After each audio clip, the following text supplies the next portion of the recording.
The Dallas Cowboys warned us about this. Just when the Cowboys were on the verge of joining the elites in the NFC, the team drops a game that was under their control. The 31-28 overtime loss to the Green Bay Packers not only impacts their playoff position, but it exposed a few issues that need to be addressed if this team is going to make a title run. Here are 5 things you may not have noticed about the Dallas Cowboys which they have warned us about. Firstly, what's up with the run defense? That is the million-dollar question that defensive coordinator Dan Quinn must answer heading down the stretch. In their past 2 games, the Cowboys have surrendered 240 yards and 207 yards on the ground, and the defense ranks 29th in rushing yards allowed per game and 26th in yards per carry. Those numbers are inviting future opponents to punch the Cowboys in the mouth with a hard-hitting running game to see if the star-studded defense possesses the toughness, physicality, and discipline to win a battle in a phone booth. In copycat league in which coach steal, implement, and utilize successful tactics that pop up during film study of their opponents, the Cowboys are guaranteed to see a heavy dose of power runs with Dalvin Cook, Saquon Barkley, and Jonathan Taylor on the schedule in the coming weeks. Quinn can put the proper scheme on the board,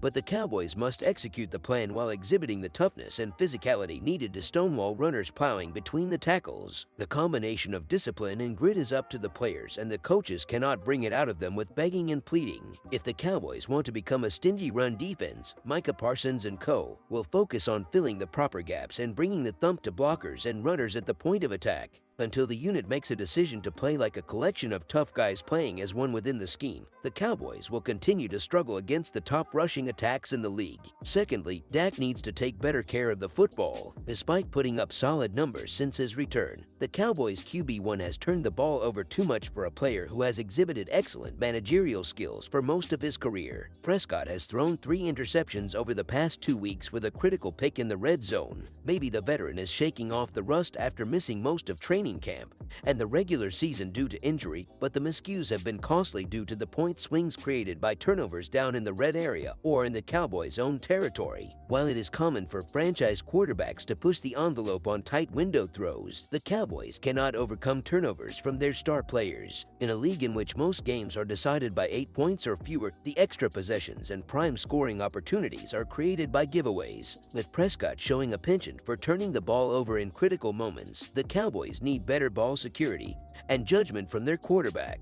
Thirdly, CeeDee Lamb settles in as WR1. The promotion of Lamb to the WR1 position has not produced the fireworks that some expected based on the third-year pro's talent, but number 88 could be on the verge of breaking out after a spectacular performance against the Packers. Lamb totaled 150 receiving yards and a pair of scores on 11 catches while showcasing the playmaking skills that make him a dangerous weapon on the perimeter. The 6'2", 200-pounder worked over the Packers secondary from the slot and out wide on a variety of stops, short and intermediate crossers, and corner routes. Lamb's ability to dominate his one-on-one matchups on the outside enabled the Cowboys to balance out an offensive attack that was also finding success on the ground. Although the run-pass ratio was not exactly 50-50, the ability to throw the ball early and often to number 88 is a critical element to the team's offensive success. The fourth thing is, would OBJ fit in? The football world is buzzing about the prospect of OBJ wearing the star. The 3-time Pro Bowl wideout is on the verge of joining a team after rehabbing a knee injury suffered in Super Bowl 56. With OBJ established as a superstar with spectacular skills, the veteran would appear to be a perfect fit for an offense that needs another playmaker on the outside.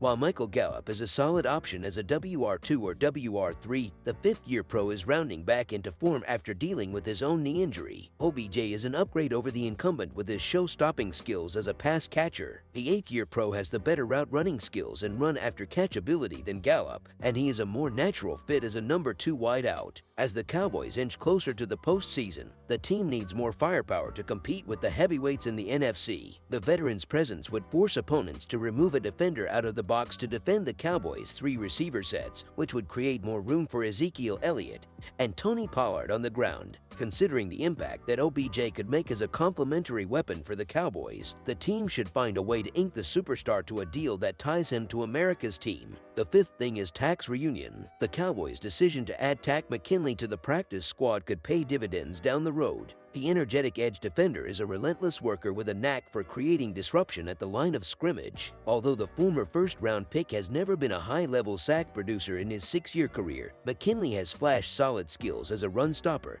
and opportunistic pass rusher. If the Cowboys elevate him to a roster spot to join a rotation that features a number of high-energy defenders, the veteran could make contributions as a situational rusher in sub-packages. As the Cowboys gear up for a postseason run that could hinge on the performance of the defense, the addition of a Dan Quinn favorite might add a little spice to the defensive line room. The NFL season is nearing its later stages, with Week 11 already underway, and yet some more recent major upsets. The Washington Commanders knocking off the previously undefeated Philadelphia Eagles, and the Minnesota Vikings outlasting the Buffalo Bills in overtime, left virtually all the divisional races in play. The Vikings are the only team on the verge of running away with the division title, but no other team has a lead of more than 2 games in the loss column. That uncertainty unlocks potential value in the futures markets, even this late in the year. One team that appears full of value is the 6-3 Dallas Cowboys. In September, it was advocated wagering on the Cowboys winning fewer than 9.5 games, citing their unusually high benefit from turnovers in a successful 2021 season. The injury to quarterback Dak Prescott in Week 1 seemed to strengthen the case before backup Cooper Rush guided the team to a 4-1 record in relief. Prescott returned in late October and Dallas has gone 2-1 since, averaging nearly 35 points a game. It's still possible the Cowboys come in under 9.5 wins, but we should also start considering them as a value play in the postseason, as the NFC's representative in the Super Bowl, and possibly even the winner. Before you scoff at the notion, let's quickly look at the NFC landscape. The Cowboys are 1/2-point favorites on the road this week against the 8-1 Vikings, and the 7-2 New York Giants are just 3-point favorites over the 3-6 Detroit Lions. That, and the rest of this week's point spreads, along with the games leading up to this point, tells me the oddsmakers have Dallas ranked among the 5 best teams in the league, probably ahead of everyone other than the Kansas City Chiefs, the Bills, the Eagles, and perhaps the San Francisco 49ers. Yet you can find the Cowboys at plus 15 odds to win the Super Bowl, a price comparable to that of the Baltimore Ravens, Miami Dolphins, and Tampa Bay Buccaneers, and less than the Vikings. I understand the paths through the playoffs for these teams will be different. The Vikings could be in position to get the NFC's only first-round bye, but I still think Dallas has value. Based on projected performance for the remainder of the season and postseason, I would put the fair value for Dallas to win the Super Bowl at plus 930. The Cowboys should also be plus 400 or plus 500 to win the NFC outright, according to my projections, but you can find plus 600 prices out there. That's decent value for this late in the season.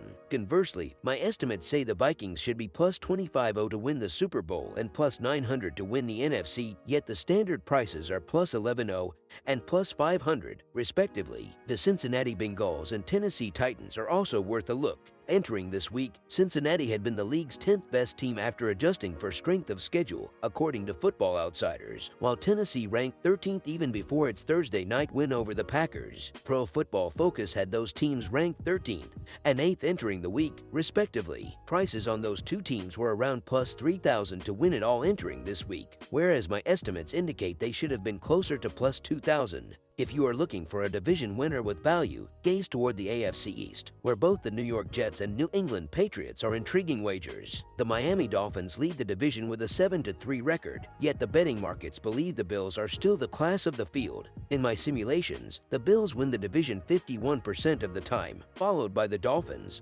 Patriots, and Jets. Those last two probabilities are low. The Jets are 6-3 like the Bills, while the Patriots are 5-4. But remember, we care most about value versus the lines, since we can get better than 11-1 odds on either of those two teams to win the division when their estimated chances imply odds lower than that. It warrants further consideration. One other wager I would consider is under 12.5 wins for the Kansas City Chiefs at plus 140 or better. Silly, right? The Chiefs are 7-2 and should be favored in every one of their 8 remaining games. The most difficult appears to be a Week 13 visit to the Cincinnati Bengals, where analysts project the Chiefs will be about a 3-point favorite. Still, history indicates that teams starting 7-2 in a 16-game season finish with 11 wins, on average, with just half those teams winning 11 games or more. The Chiefs, of course, will play 17 games, but I feel alright using a 16-game season because there is no guarantee the Chiefs will play their starters for the entire finale against the Las Vegas Raiders, if they play at all. overall, nearly 3/4 of the teams that started 7-2 won 12 or fewer games, which would imply a price of -270, whereas the market is offering +140 or higher. The Cowboys face off against the Vikings this Sunday. The Cowboys will win if they get back on track by recommitting to a balanced offensive plan